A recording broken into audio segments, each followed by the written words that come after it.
Cette vidéo est donc la première d'une série où je vais retracer l'histoire du racisme en tant que pseudoscience, c'est-à-dire de ce que l'on appelle le racisme scientifique. Le terme racisme scientifique étant le nom trompeur mais consacré pour désigner un ensemble de théories biologiques obsolètes, de pseudosciences donc. Si vous voulez en savoir plus sur la démarche, je vous invite à regarder la vidéo d'introduction où j'explique tout ça un peu plus en détail. On va donc entamer cette série de vidéos avec l'apparition du concept de race en Occident. Et pour commencer, on va remonter dans le temps et voir ce que signifiait race entre le XVe siècle et le XVIIe siècle en France, mais aussi au Royaume-Uni et en Allemagne. Sur cette période, antérieure à l'apparition du racisme dit scientifique, le terme race va être utilisé dans au moins 3 contextes distincts et dans 3 sens assez différents.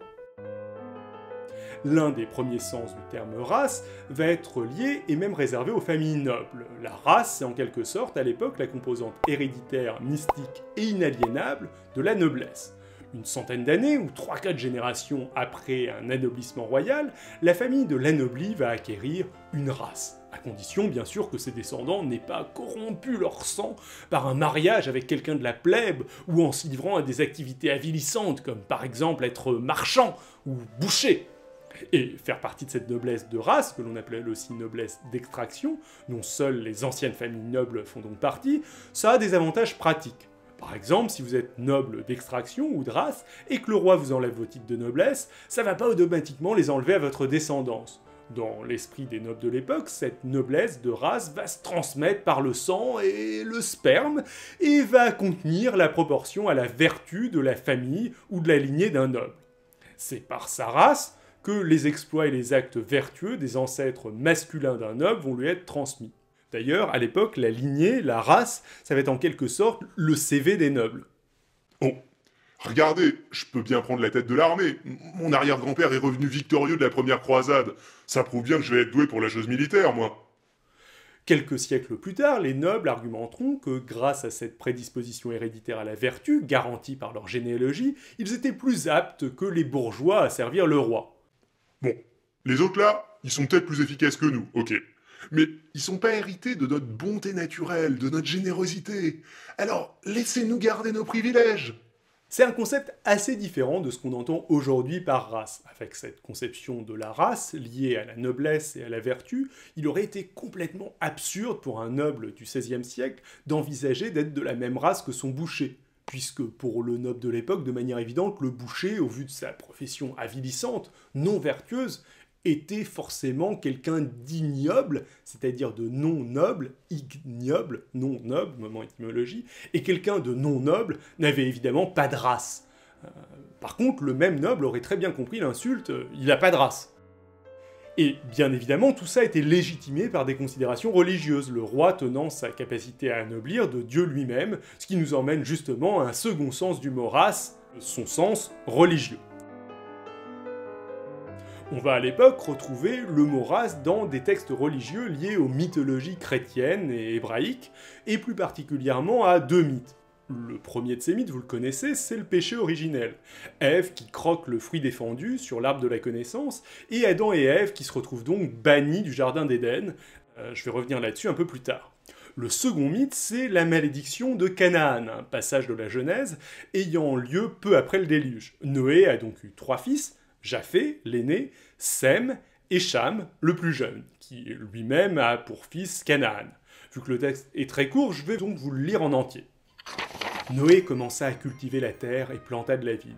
Il but du vin, s'enivra et se découvrit au milieu de sa tente. Cham, père de Canaan, vit la nudité de son père, et il le rapporta à ses 2 frères. Alors Sem et Japheth prirent le manteau, le mirent sur leurs épaules, marchèrent à reculons et couvrirent la nudité de leur père. Comme leur visage était détourné, ils ne virent point la nudité de leur père. Lorsque Noé se réveilla de son vin, il apprit ce que lui avait fait son fils cadet. Et il dit « Maudit soit Canaan, qu'il soit l'esclave des esclaves de ses frères !» On notera que c'est Cham qui commet une faute et que c'est son fils qui se fait maudire. Des auteurs chrétiens vont se référer à ces mythes en parlant de la race d'Adam ou de la race de Cham. Par race, il faut ici comprendre la descendance patrilinéaire d'Adam ou de Cham, les fils d'Adam et les fils des fils d'Adam, et ainsi de suite. Plus généralement, dans ce sens, la race désigne toute descendance d'un ancêtre quelconque. Alors, la race d'Adam, c'est l'humanité tout entière, ou enfin du moins la moitié mâle de l'humanité. Tandis que la race de Cham, les descendants de Cham, ce n'est qu'une partie de l'humanité. Et segmenter l'humanité, ça va toujours être pratique pour justifier des discriminations. Ces termes, race de Cham ou race de Canaan, condamnée à l'esclavage car 2 fois maudite par le péché originel et pour avoir vu que Papa Noé en avait une petite, voire même la race de Caïn, vont tour à tour désigner les ignobles, dont on parlait tout à l'heure, les non-nobles, les Amérindiens lors de la colonisation du Nouveau Monde et les esclaves africains lors du commerce triangulaire. Et même avant ça, vu que dès l'Antiquité, des exégètes vont considérer que la malédiction de Canaan s'était manifestée par le noircissement de sa peau et nommer les Noirs africains Cananéens. Les Européens, eux, vont plutôt se désigner comme étant de la lignée ou de la race de Japhé, le fils aîné de Noé, qui a vertueusement caché les testicouilles de papa. C'est cette condamnation biblique à l'esclavage de la race de Canaan, ainsi que l'idée que les Amérindiens sont incapables de se gouverner seuls et de la nécessité de les évangéliser, qui vont permettre de justifier, par exemple, le système des encomiendas. C'est quoi une encomiendas? Les encomiendas, ça consistait à regrouper sur un territoire des centaines d'Amérindiens que l'on obligeait ensuite à travailler sans rémunération sous prétexte donc de les évangéliser. Il y avait bien sûr aussi des motivations économiques à tout ça, mais il est indiscutable que la justification était de nature religieuse. Le missionnaire doit être comme le père de famille, car l'Indien, quel que soit son âge, a besoin, comme l'enfant, d'être éduqué et puni pour son propre bien. On a là un exemple particulièrement marquant de racisme, donc de discrimination systématique d'une population donnée en raison d'une croyance supposée en son infériorité. Infériorité manifestée ici par l'incapacité des Amérindiens à se gouverner seuls. Mais on n'a pourtant pas encore de théorie de ce que c'est qu'une race. J'insiste là-dessus, car on va voir que le racisme scientifique va en partie servir de système de justification à des discriminations qui lui sont antérieures. Et aussi car de nos jours, des gens vont nier qu'il puisse y avoir du racisme sans se référer à des théories racistes issues donc de ce racisme scientifique. Ce qui semble au minimum être une affirmation un peu bancale. D'ailleurs, à l'époque, la notion de race ne joue pas forcément le rôle que l'on pourrait s'attendre à l'avoir joué de manière assez anecdotique. Giordano Bruno va par exemple défendre l'idée que les Amérindiens, n'étant pas de la race d'Adam, ils ont échappé au péché originel et qu'il est donc inutile de les réduire en esclavage pour les convertir. Tandis que, de façon beaucoup moins anecdotique, dans une logique de compétition entre les puissances européennes colonisatrices, les colons espagnols vont chercher à montrer que leur peuple est apparenté aux Amérindiens et qu'eux seuls ont donc la responsabilité d'évangéliser ces populations et au passage, parce qu'il faut bien vivre, d'encaisser les bénéfices de l'esclavage. Pour ça, ils vont défendre l'idée que les Amérindiens seraient des Espagnols dégénérés. Ça veut dire quoi, dégénération ? Je suis content que tu me poses cette question, Johnson, car ça va être utile pour comprendre la suite. C'est une idée qui est en fait très présente jusqu'au XVe siècle. Les Européens de l'époque pensent que depuis le péché originel, l'homme dégénère. Le péché de l'homme est lui seul à renverser l'ordre complet de la nature et à infecter par le venin de sa révolte tous les biens meubles et le nécessaire de sa maison.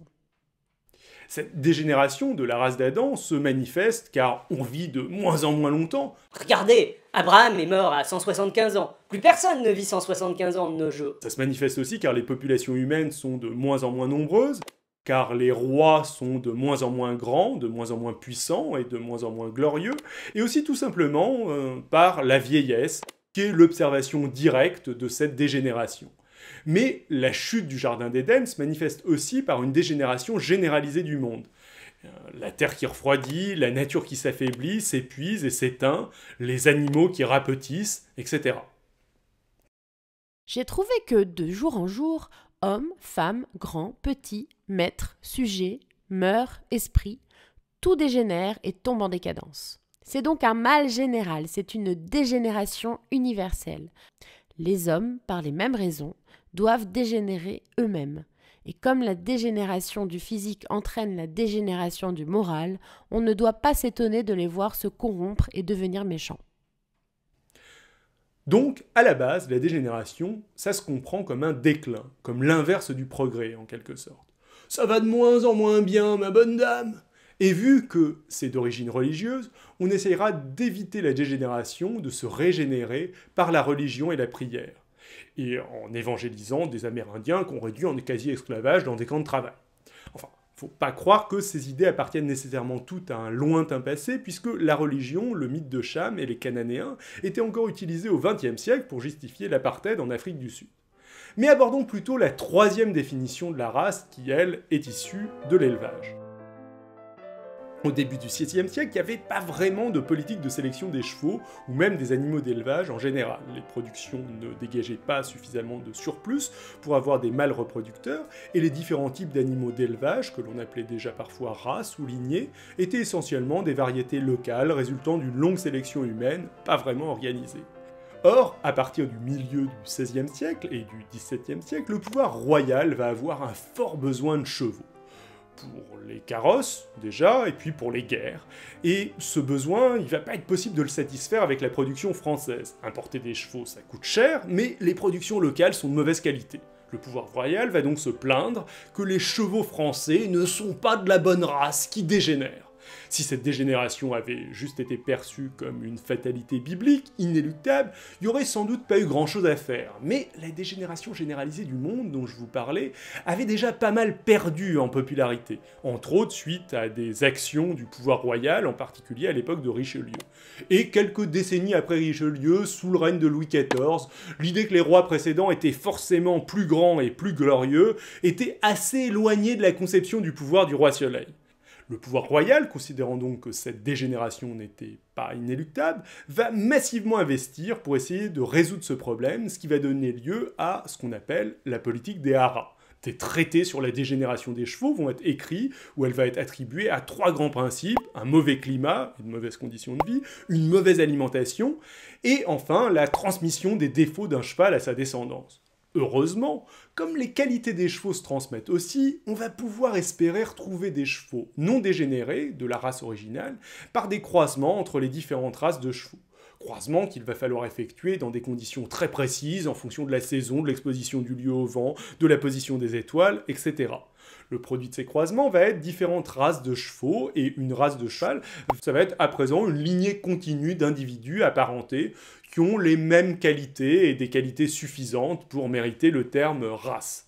Enfin, on va classer les différentes races de chevaux qui vont résulter de cette sélection en fonction de leur qualité et de leur éloignement du type idéal de cheval, vu comme le type original des chevaux, le premier type de cheval, le cheval primitif. Dans ce contexte, le terme race va donc prendre comme sens le résultat de la sélection artificielle humaine d'animaux sélectionnés pour leurs caractéristiques. Enfin, à l'époque, il y a un dernier emploi du mot race, en plus de ces 3-là, très commun, c'est l'emploi de race comme un type indéfini. Race est alors interchangeable avec catégorie. Une race de chevaux, c'est une catégorie de chevaux. Mais on pourrait aussi parler de race de table pour parler d'une catégorie de table. C'est d'ailleurs aussi le cas du terme espèce, qui n'est à l'époque pas vraiment mieux défini, les termes race et espèce étant très souvent interchangeables.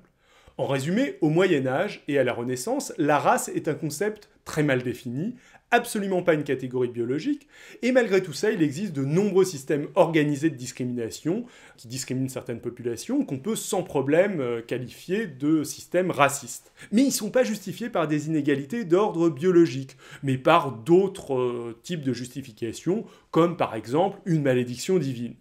Et maintenant qu'on a fait le tour des sens non biologiques que le mot race pouvait avoir à l'époque, on va pouvoir explorer dans les prochaines vidéos les prémices du racisme scientifique et l'entrée du racisme dans le monde biologique.